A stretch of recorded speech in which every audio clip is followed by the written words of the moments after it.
정치권발 어지러운 세상은 계속되고 있습니다. 가닥을 잡아주시고 국가의 어른으로서 설명을 해주시는데도 맥히지가 않고 있습니다. 박찬정 변호사님 모셨습니다. 어서 오십시오. 네, 안녕하십니까. 이번 총선에 이제 여당의 참패로 분위기가 뭐 이상한데 지금 분위기와 총평 어떻게 보고 계십니까? 지금 이 대표께서 여당의 참패라고 했는데 네.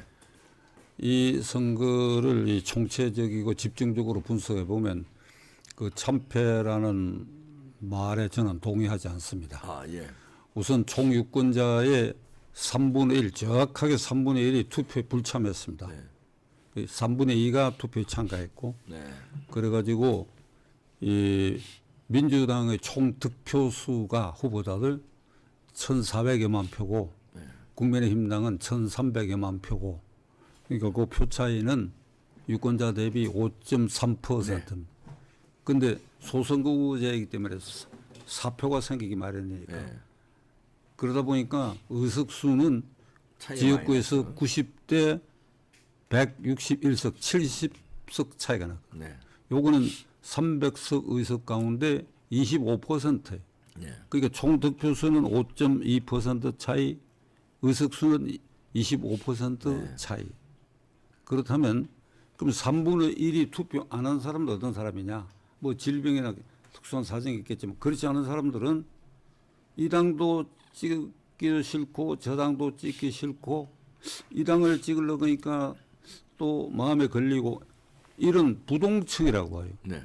대형 부동층이 3분의 1이 있는데 3분의 2가 투표에 참가해서 고작 5.2% 차이 나가지고 소선거구제에 따라서 의석이 25% 많아가지고 저쪽이 결국은 161석이 되고 여기는 90석이 됐다. 네.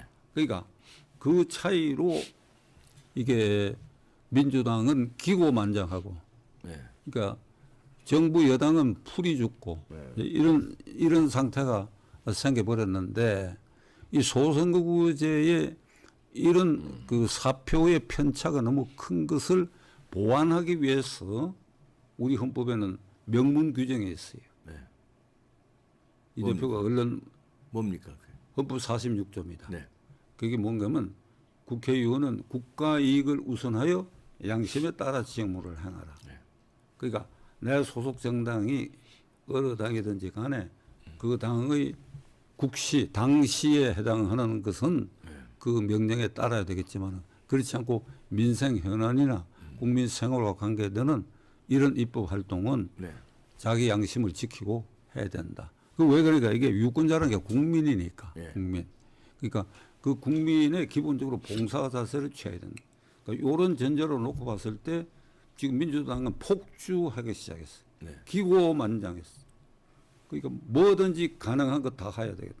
그러니까 심하게 말하면 남자를 여자로 바꾸는 일 외에는 다 하겠다. 그러니까 현재 의석 획득 의석수로 개헌과 네.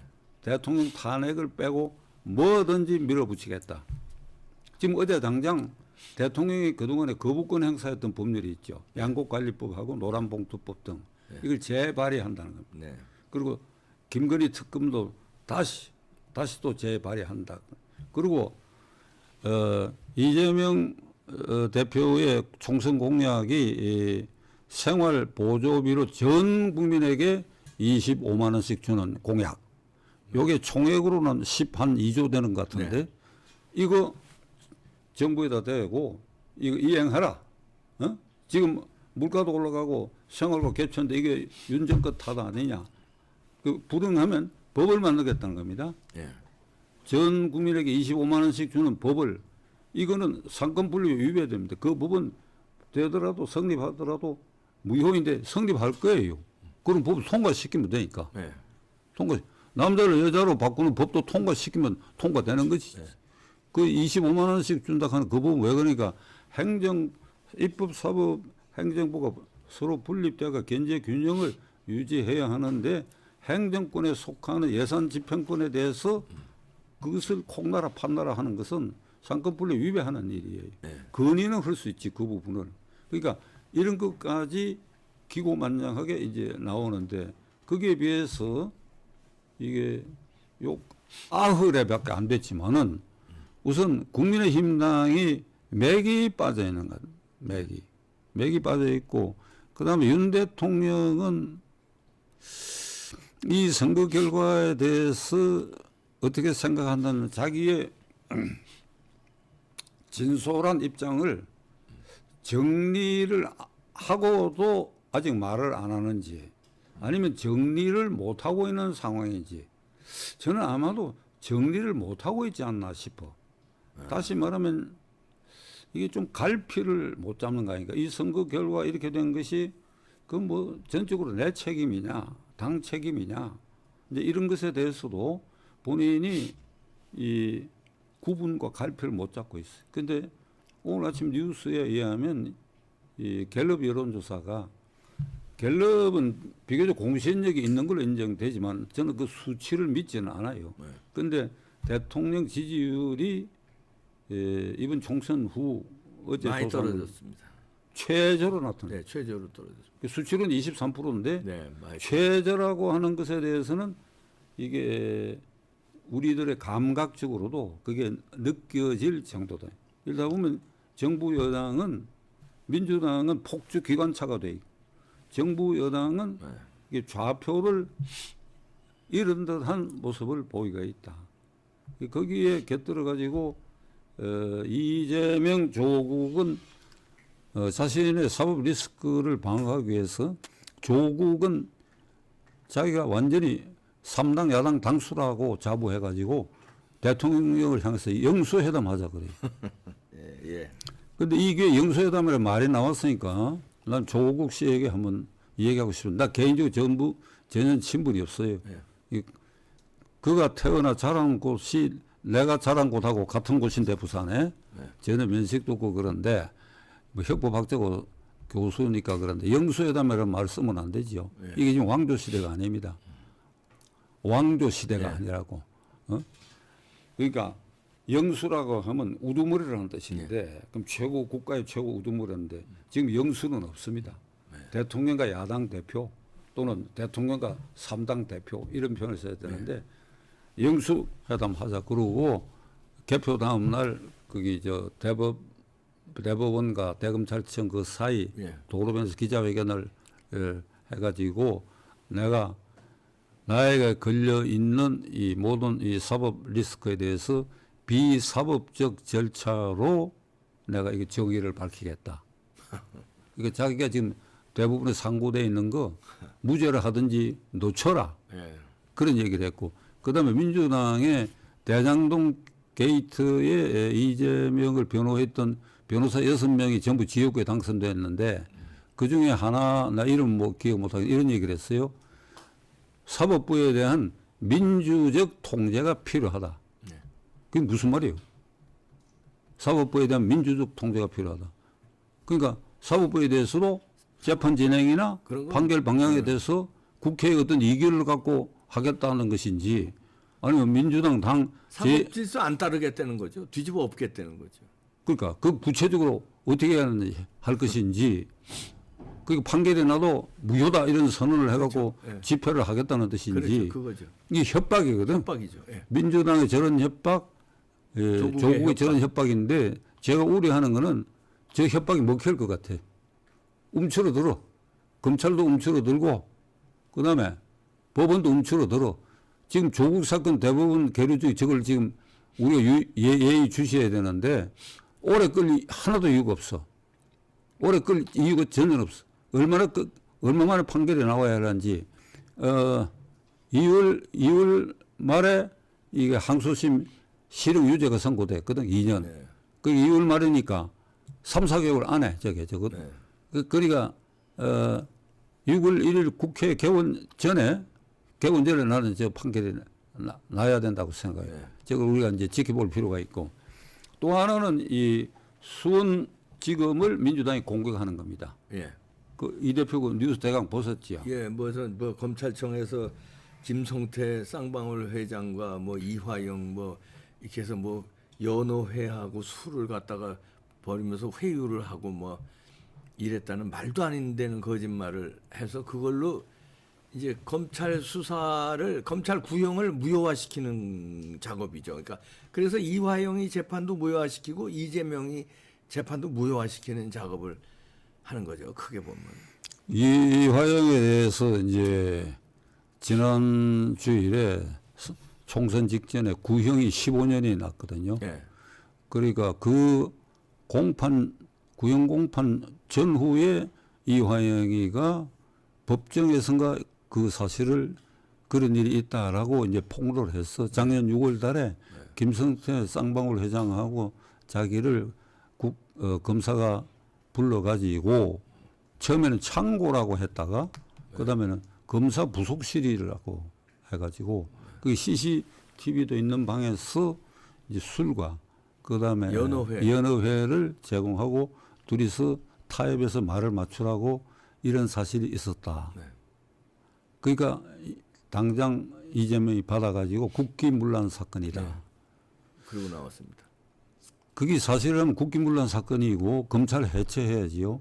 그런데 그 주장을 뒷받침할 만한 증거를 내놔야 돼. 말이 바뀌고요. 말로 바뀌고. 그날 그렇게 했다는 날 날짜가 안 맞습니다.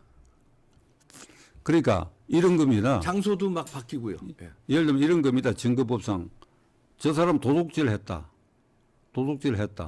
그 당사자가 도둑질 하는 걸 봤느냐? 네. 사진 찍힌 게 있느냐? 이 증거를 내놔야 돼. 네. 그러지 않고 저 사람 도둑질 했다. 그 옆에 사람도 저 사람 도둑놈이 돼 버리느냐 이 말이야. 네. 그러니까 적어도 검사실에서 이를테면 술 파티를 했다. 네.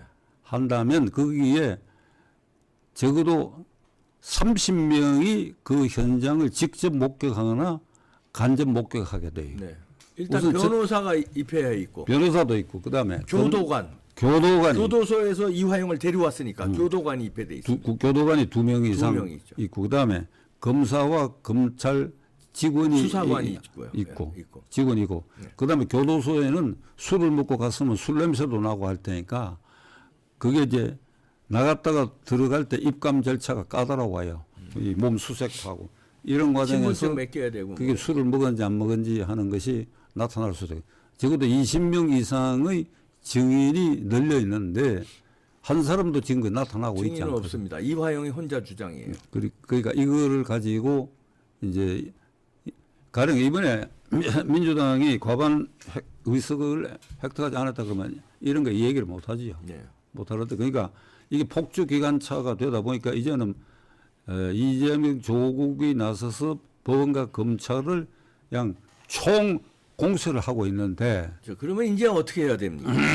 이제 어떻게 이걸 폭주 기관차를 막아야 되고 어떻게 정상적으로 돌려놔야 되겠습니까?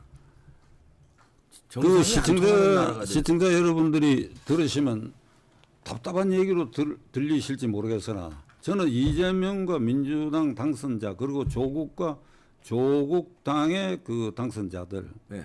이 사람들에게 내가 하고 싶어요. 이번 이 선거 결과에 대해서 외신이 말이죠. 주요 외신이 전부 부정적으로 보도를 했어요. 네. 그게 뭐 미국에 있는 여러 방송 지금 우리나라 외신 기자 그룹의 거기 프레스센터에 가면 수십 명의 네. 이게 상주에 있습니다. 네.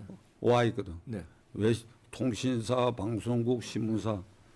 그중에 뉴욕타임스나 이런 데서도 한국 선거가 막 야당이 아주 이 피의자들 집단이 말하자면 일당이 됐다 이런 보도가 있었고 투표 다음 날 그러니까 10일이 투표일이었으니까 개표 끝난 11일 저녁 메인 뉴스에 NHK를 대표적으로 네. 그건 내가 우연히 보게 됐는데 첫째가 기시다 수상이 어디 해외 순방하는 게 이 한국 선거 야당이 이게 파렴치한 범죄 집단이 이렇다면 일당으로 득세했다 이렇게 돼 있다고.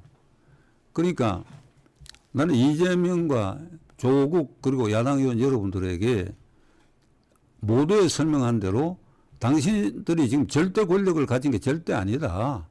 3분의 1이 투표에 참가 안 했고 그다음에 득표율에서 5.2%에 불과한 것인데 그런 소선거구에 따르는 이 민심 표출의 계산이 이렇게 돼갖고 당신들이 과반수를 넘겼는데 여기 폭주하면 이게 국민적 저항을 받게 될 것이다. 어떤 저항이냐? 헌법 41조를 전부 위반하고 있다. 예? 이런 식으로 폭주를 하게 되면 그리고 국민 주권 원리에도 배반되는 거다.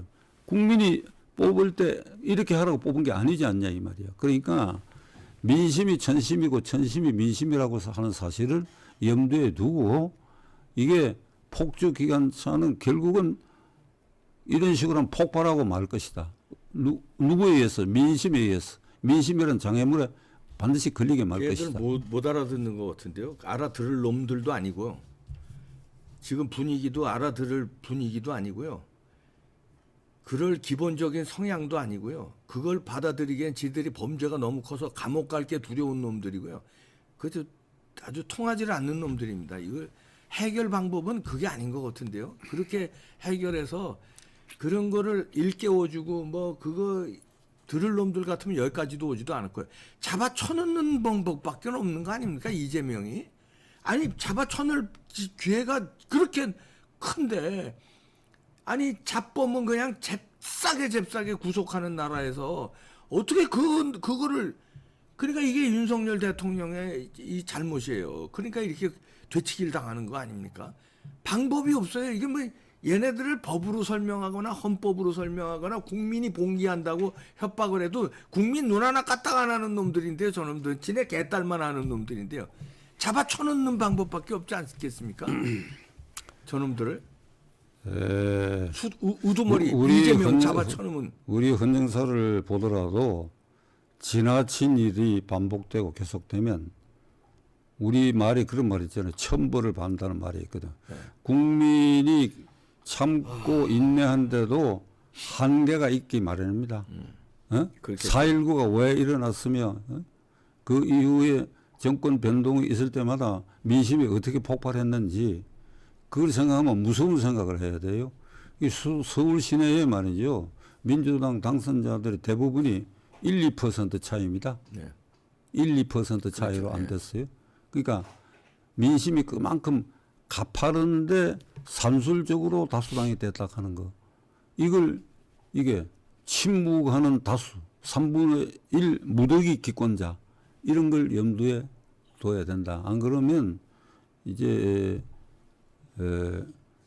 국민적, 대중적 저항이 일어날 수밖에 없다. 그렇잖아요. 국힘당은 어떻게 해야 되겠습니까? 국힘당은 제가 보기에 지금 뭐를 어찌해야 할지 헤매고 있고 네. 낙동강 벨트가 주력이 돼 버렸으니까 네. 낙동강 벨트 거기는 공천만 받으면 반드시 되는 지역이니까 네. 거기 당선자들은 지금 면면과 그 표정들 보니까 편한 표정이야. 네, 그렇더라고요. 지금 민주당이 이 90회째 입법 폭주를 하고 있는데도 뭐 어떻게 하든 대응책이 안 나오고 있고 뭐 당권이 어찌 되느냐 지금 이거 계산에 몰입하고 있기 때문에 이게 딱하다고 봐야 할런지 무기력증에 빠져 있고 국민의힘당이 21대 지금 21대니까 후반기 2년 이재명이가 등극한 이후에 싸우질 않았거든. 그러니까 21대도 주력이 낙동강 벨트 지역이에요. 네. 거기 뭐 내 아는 사람들 많아요. 그런 뭐 사람들로만 공천을 했습니다. 아니 그러니까 사람들은 다 제껴버리고요. 예. 누가 공천을 받아도 낙동강 벨트에서는 공천만 되면 되니까 예. 편하게들. 예를 들면 국회의원이 싸우는 방법이 여러 가지 아닙니까? 이런 유튜브에 나오는 거 외에도 기자회견을 할 수 있잖아요. 예. 기자회견. 그다음에 이게 거기 페이스북에 국회의원이 글을 올리면 기사가 돼요. 내가 올리면 기사가 안 됩니다. 네. 내가 그럼요. 내 유튜브 이봉규 TV니 뭐 다른 데 나가도 이게 기사가 안 돼요. 그러니까 기사가 되고 국민에게 알리는 통로를 가진 게 현역 의원들인데 그 21대 아직은 21대니까 네. 이 주력들 낙동강 벨트 지역 출신들은 안 싸운 거야. 안 싸워. 전혀 싸운 사람이.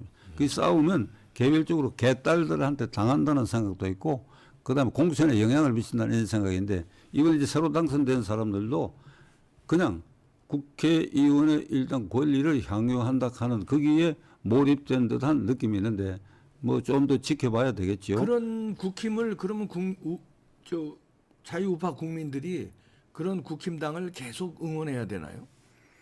이제 단계적으로 봐서 네. 헌법 규정은 아니지만은 정신적인 국민 소환 운동을 국힘당 의원들 찍어가지고 왜 너 안 싸우느냐 말이야. 이런 명단을 발표하고 이렇게 압박을 가할 필요가 있지. 그건 민주당에 대해서도 마찬가지고. 네. 그다음에 윤 대통령 어떻게 해야 됩니까? 지금 이 정부 여당이라고 우리가 그러잖아요. 네. 정부 여당 집권당. 네.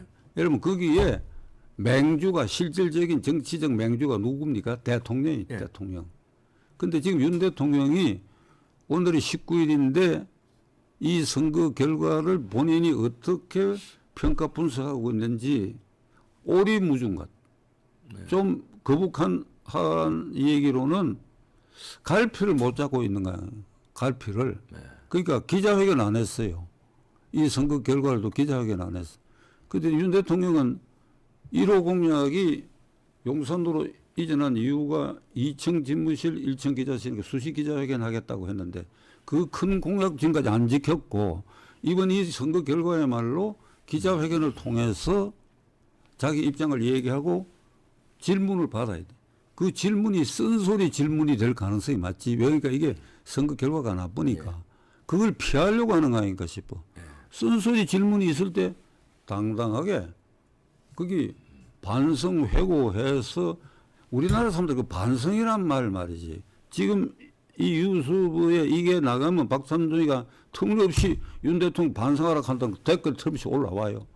반성이라는 게 되돌아본다는 뜻이. 되돌아보고 내가 요런 허점이 있었다. 그걸 국민에게 이해와 양해를 구하고 그래서 앞으로 인사는 이렇게 하고 당과 관계는 이렇게 할 것이며 이런 문제를 소상히 얘기를 해야지요. 그게. 그렇게 하면은 민주당과의 그 원만한 국정 운영이 될까요? 쟤네들 민주당, 이재명의 민주당. 그걸 두려워해가지고 공화정 아래서 대통령의 기본 임무가 국민이 뽑은 대통령인데 국민 속에 있지 않고 그러면 외곽으로 돌고 숨어 있어야 되나? 아니요. 그건 말이 안 되지. 아니 그러니까 그렇게 이제 그런 것도 해야 되는데 그게 근본적으로 해결 방법이 될까요? 그러니까 해결 방법에 대해서 그런 안을 가지고 기자회견을 한다 이 말이죠. 네. 어? 그 해결 방법 빨리 마련을 해야지.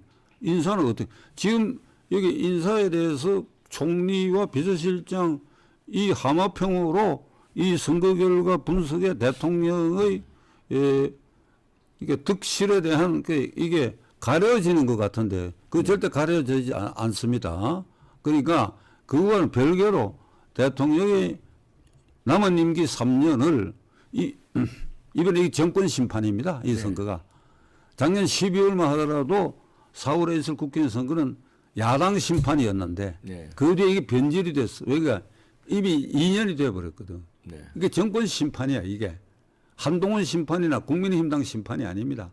그러면 대통령이 그것 때문에 갤럽 여론조사가 23%까지 취임 후 최저로 나온 거 그런 게 뭘 증명하냐면 대통령 입을 열어야 된다고.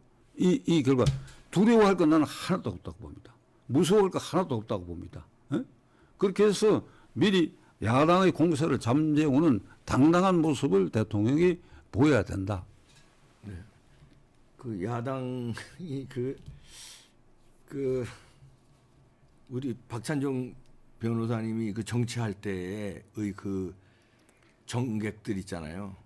그때 그 낭만적이고 그런 이제 그래도 뭐 양심이라도 좀 있고 그래도 의리도 조금 있고 거기에 이제 술수도 좀 쓰고 이랬던 그 시절의 정치가 아니라 지금은 깡패들도요. 예전에 김두한 뭐 이정재 이런 깡패들은 주먹으로 싸웠잖아요. 주먹으로 싸워서 1대1 해서 이기면은 바로 형님이라고 그러고 그 지역을 접수하고 어떻게 보면 그게 낭만적인 깡패였는데 이게 사시미 칼이 등장하면서 주먹이 소용이 없게 되고 사시미들이 그다음에 조폭이 이제 그다음에 되는데 사시미 조폭이 있고 지금은 또 MG 조폭이라고 조폭이 또 바뀌었어요.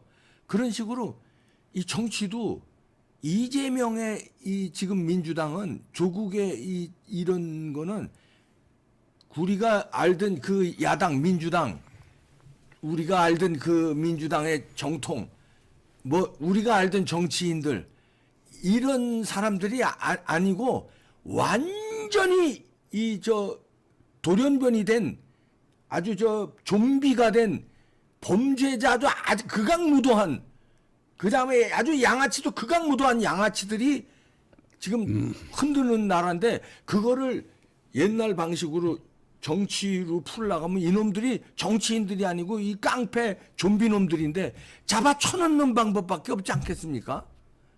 윤석열 대통령이 용기를 가지고 저는 그렇게 생각합니다. 용기를 가지고 혁명을 박정희 대통령이 용기를 가지고 혁명했듯이 이승만 대통령이 그 어지러운 그 판에 용기를 가지고 자유민주주의로 말하자면 그것도 하나의 혁명인데 그 시절에는 지금 이 이재명과 조국 같은 양아치들하고 상대하는데 뭐 정치적인 정책 무슨 뭐 기자회견 무슨 뭐 협치 이런 걸로 얘네들이 감옥 안 가려고 사법 질서를 무너뜨리는 놈들한테 그러니까 혁명으로 빨리 잡아쳐넣는 뭔가 반대가 뭐 있겠죠. 언론이고 뭐 그 반대를 무릅쓰고 잡아쳐넣는 뭐 이런 혁명이 일어나지 않고 해결이 될까요, 얘들? 윤석열 대통령, 윤석열 후보에게 기대했던 것은 예. 이게 사법 리스크에 걸려 있는 이 두목들을 예, 두목들. 조기에 정리할 것을 기대한 사람이 많아요. 그것 때문에 윤석열 현상이 이번 일어났죠. 선거가 이 결과를 두고 결합이 최대치로 나타난 수치를 발표한 것은 예. 그에 대한 실망이 예. 이고 동시에 그런 것이 이번 선거에 국민의힘당 의석수로 표현됐다고 나는 생각합니다. 그리고 지금 이 대표가 말씀하신 것처럼 현재의 이 국회 여야 상황은 우리가 48년 정부 수립 이후에 최악의 상태고 네. 최악의 야당입니다. 네. 이런 야당이 없었어요. 없었죠. 이런 야당 대표가 없었어요. 그 외신이 말하는 것처럼 파렴치한 범죄 두목들, 네. 그 집단 범죄자들이 다수석을 차지했다. 이게 있을 수 없는 일입니다. 그러니까 이런 비정상적인 이 상태에서 정부 여당이 의석수에서 밀려가 입법 폭주를 하고 있다. 그럼 어찌해야 되느냐? 법대로 네. 강경하게 해야 할 것은 강경하게 해야지만은 그렇다고 해가지고 이게 악의 무리이고 막 덤벼들고 말이지 없는 일도 조작해갖고 수원지금 그런 사건도 만들어내니까 숨어버리면 어떻게 합니까? 아니, 처단해야죠, 그놈들. 아니 그러니까 당장 대통령이 기자회견에 대통령의 임무 중에는 말이죠. 네. 그런 이 불법 중범죄자들을 사법 처리해야 할 책임도 있고 동시에 헌법 수호 책임이 있는 겁니다. 네. 헌법 질서를 지금 물러나고 하는 이런 일인데 대통령이 지금 선거 끝나고 8일째 침묵하고 있다. 이건 말이 안 되지. 제 얘기는 그겁니다. 우선 정치는 말로 하는 거 아니에요. 그걸 통해 가지고 대통령의 어떤 결의와 결단을 나타내야지 자꾸 지금 숨어버리고 있다고. 이러니까 정부 여당이 자꾸 위축되는 것만큼 기고만장해지고 그 국민의 실망은 더 커진다. 그러니까 첫째로 네. 윤 대통령은 이번 선거를 총정리해서 자기의 입장을 분명히 밝혀야 되고 그다음에 사법 처리 대상의 중심 인물들이 당 대표가 되는데 이거 어찌할 것인가 하는 것에 대해서 분명히 얘기를 해야 되고 네. 그리고 이 집권 여당하고 관계를 어떻게 해야 되겠다. 그다음에 야당하고 관계를 어떻게 하겠다 하는 걸 분명히 밝혀야 한다. 내주 초에는 밝혀야 된다. 네. 내주 초에는 뭔가 용단을 내리셔서 밝히고 행동에 들어가 주시길 바랍니다. 행동은 법대로 처리가 아니겠습니까? 박찬정 변호사님이셨습니다. 고맙습니다. 수고하셨습니다.